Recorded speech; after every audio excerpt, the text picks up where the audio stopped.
Welcome to the illTalk podcast. My name is Prince Mays. It's been a while, but let's get right into it. Hello. Now hit the track.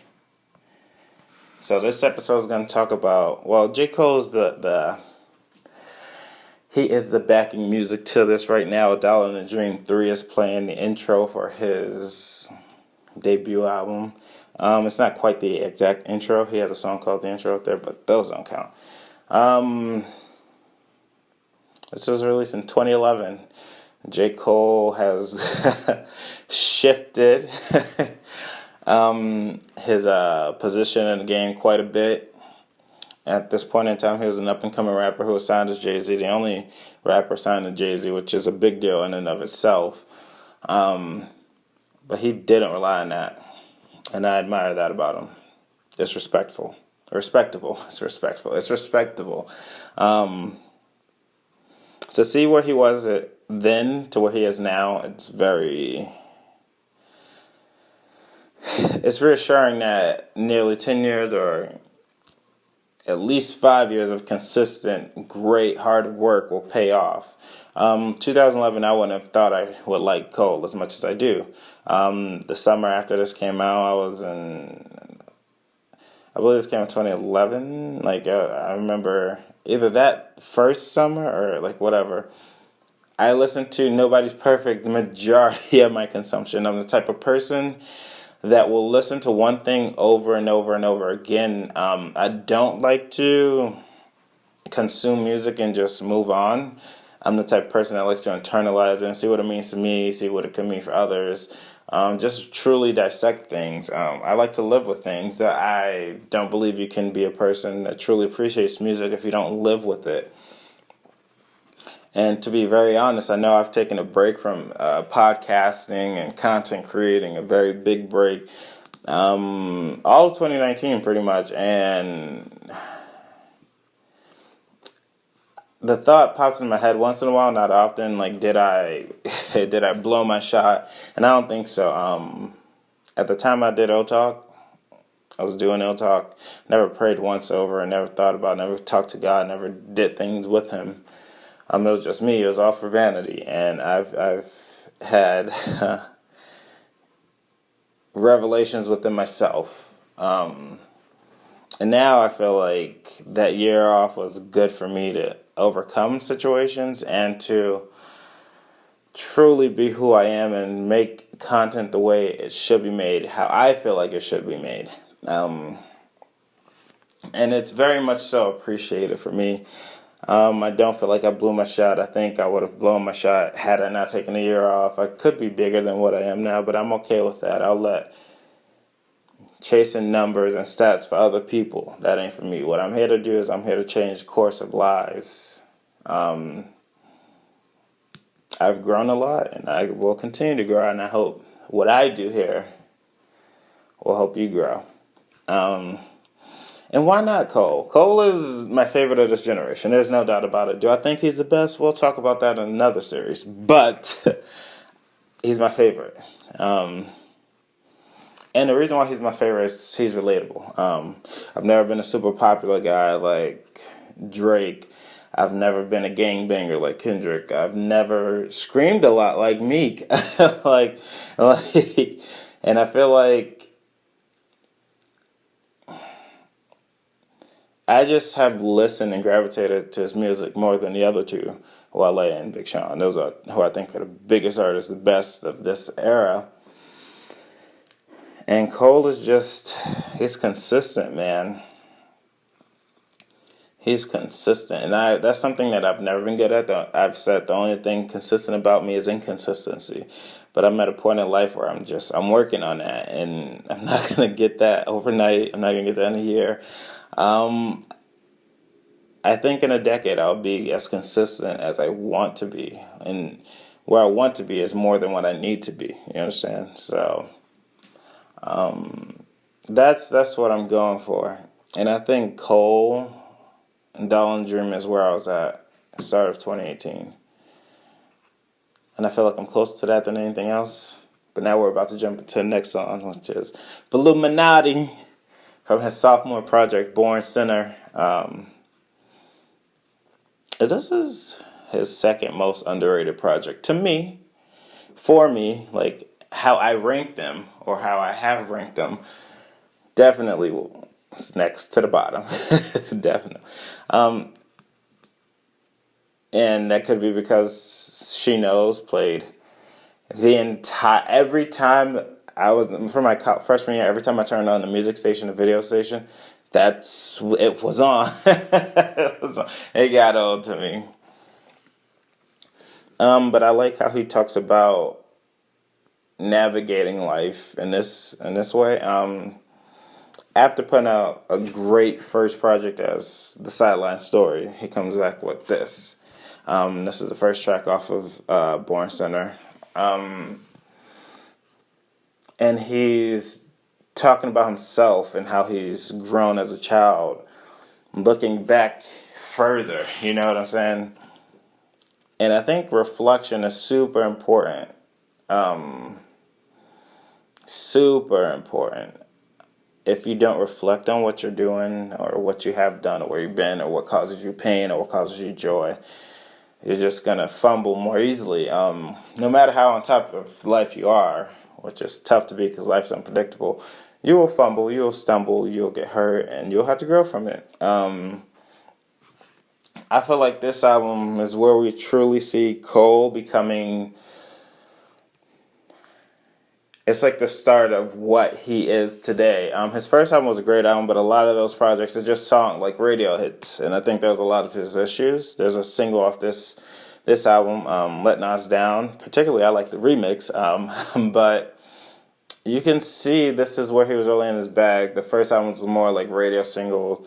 This album was where he was more in his rapper bag. And what I mean by that is he took so many of his influences, and you can hear it, you can feel it, you can see it, you can tell he was writing with his influences in mind and showing him like, I am actually that good, you know. Jay-Z didn't just sign me to sign me. I felt like he was still battling doubt, and going from where he was at to this level and his career, it'll do that. Elevation of any level does that. This is when like it was really like a lot of the other popular rappers at the time was starting to die down, and you could start truly seeing the separation of even the 1% of the 1%, like the six that I've named: Big Sean, Drake, Kendrick, Meek, Wale, Cole. You could really see even amongst them who was, you know, gaining more so and who wasn't. And I'm not talking about just finances. I'm talking about what you're talking about. The growth of each of these artists to this point is refreshing. And I think that's what you need 10 years in.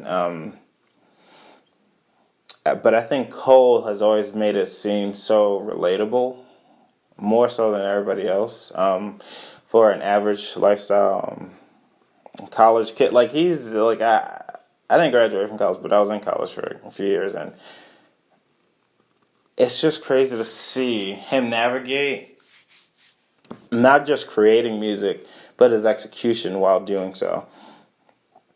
Around this time, this came out, what, 2013? Let me just double check. This sounds probably his longest one. Let's see. I think he was trying to get a lot off. I feel like he was trying to make this thing more epic. You know what I'm saying? Like more movie-like. This was his movie. I think his first album was like his introduction to the world. Like, I can rap. And now he's like, Jay-Z didn't just sign me, so let me make it a movie. This was the actual artistic expression of his life being a movie. Because Cole has said he feels his life as a movie. Sorry, my co-host over there is like trying to be a part of this.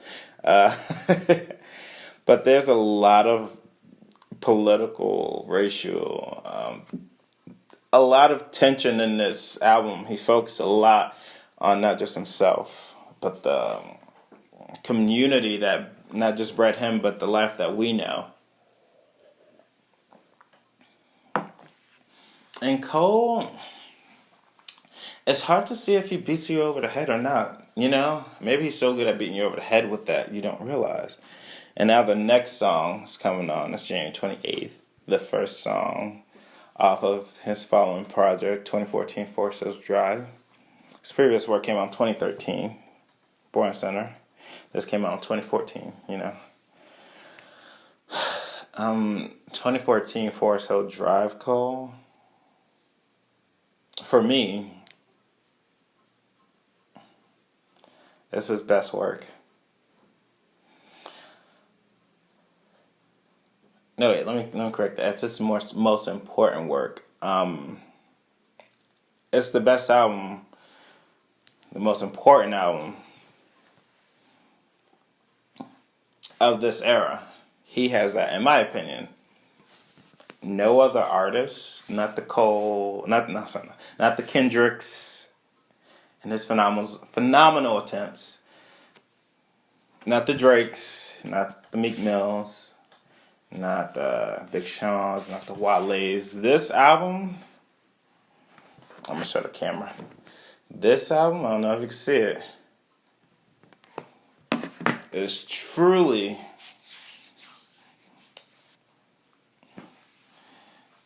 the album of all albums from this era.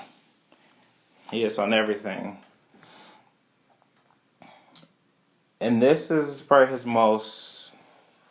this is the Cole we know today. This Cole. A lot of tensions in Ferguson, who's out there. There's a lot of turmoil in this album, but it's more so the other side. It's more of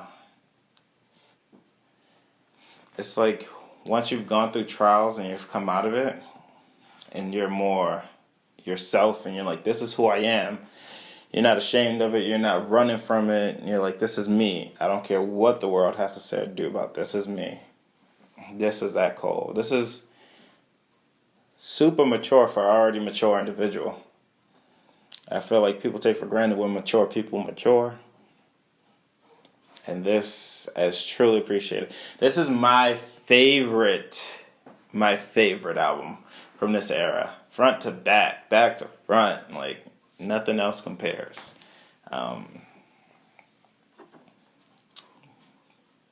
Best one of the decade. Because not just from his era, because talking about his era is just people he comes up with. When you talk about the decade, there's a lot of people before him that released albums that decade, the 2010s. Best era music, period. If not the second, And to solidify yourself now, I just think that that's important. This is when Cole was officially like top three. Top three. This was after Kendrick made his claim to be the best. This is after Drake was clearly Drake and had no signs of slowing down. And those three had kind of separated themselves from Big Cole, Big Sean. That would be a dope album if they did an album together. Big Cole,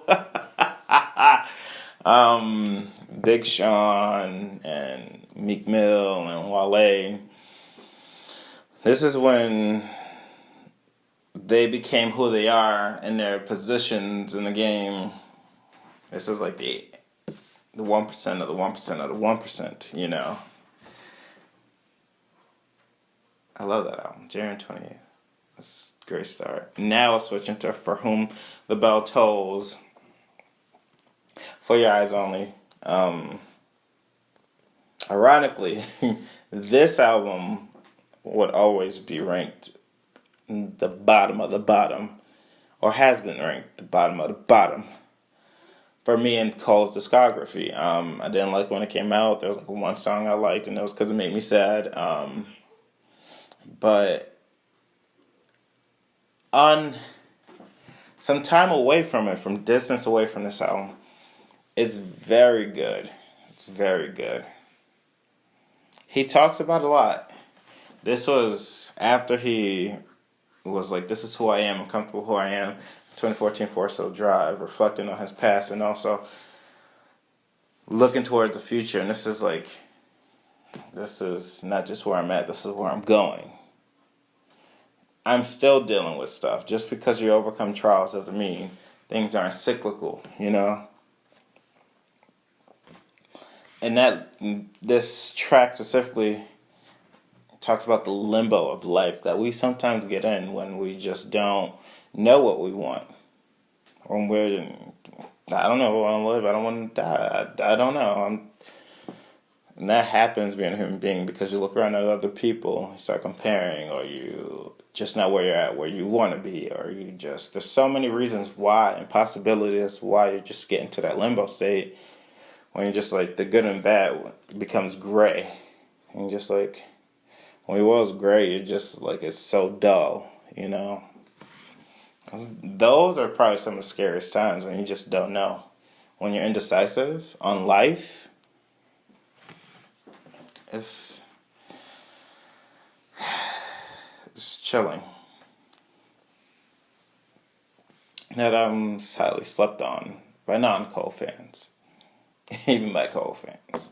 But now the song is changing to his last solo album, KOD.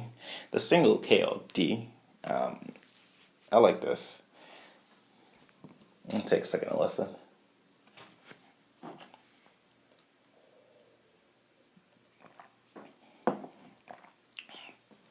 Can I just say the first listen, I was up till midnight waiting to listen to this. And I had to wait 26 minutes, I remember vividly, to listen to this album. Came out in April. I was about to turn, 2018? Same year I started the podcast. I was 2018. I was turning 23 that month. And the first listen, I was just like, what? I was so in for it. I was just like, what? I seen a tweet, so I was like, what? And I was just like, what is this? And then ironically, this album's KOD is referred to as Kids on Drugs. And ironically, I had to get high to enjoy this. I had to appreciate this album under the influence because I wasn't working at the time. Didn't have nothing else to do. It was just free time. And I was trying it. And I was just like, And then when you listen to it under influence, and then you go from that to being sober and listen to it, you can truly appreciate the technical abomination that Cole is. Cole is this was the first time I seen Cole as a boxer when it comes to a rapper. It's flawless.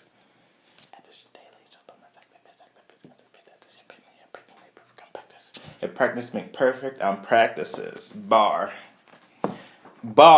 I like that. That's how I tell myself when people play me. But Cole on this album wanted to not only address what was going on in the world, not what was just going on with himself, not just talking about what he was going through or what he wanted to do and accomplish, but he also wanted to show you how much of a baller he is. Okay, my co-host has a lot to say. How much of a rapper's rapper he is. I dare you to pick any one of these verses and just say it back out loud and see how many times you fumble and stumble. This guy was making incredibly difficult rhymes, whether it be from his flow or his I think he was focused so much on the technical, people forgot what he was doing. He was so good at what he was doing, people didn't even pay attention to it. People were just Cole's rapping. Okay, he can rap. No, listen to what he's saying, how he's saying it. And now the music is over. Now I'm just talking. I think that last outing of a solo artist was very reassuring. It was very telling of how good Cole is. It was after that album, I think I described last time I talked about Cole on the podcast. I described him as being, because different fans and factions of rap believe different artists are number one. Okay, she feeling it.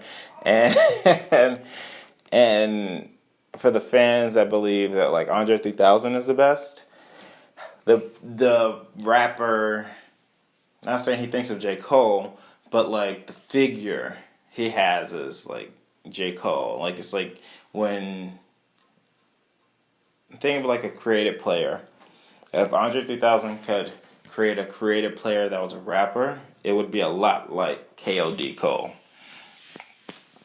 Technically sound, beyond sound. Cole could hang with any rapper you could think of. I don't care, from the 90s to now, 20 years from now, he can hang with anybody. Anybody. I'm not saying he's spotless on his features, but I'm just saying he can hang with anybody. And I don't want you to misunderstand what I'm saying or what I'm feeling. Cole is my favorite. Is J. Cole the best rapper of this era? You have to stay tuned for another episode of illTalk. My name is Prince Mays. I love you. I thank you for joining me. I hope you have a wonderfully blessed day. And I'm tuning out of the podcast right now. And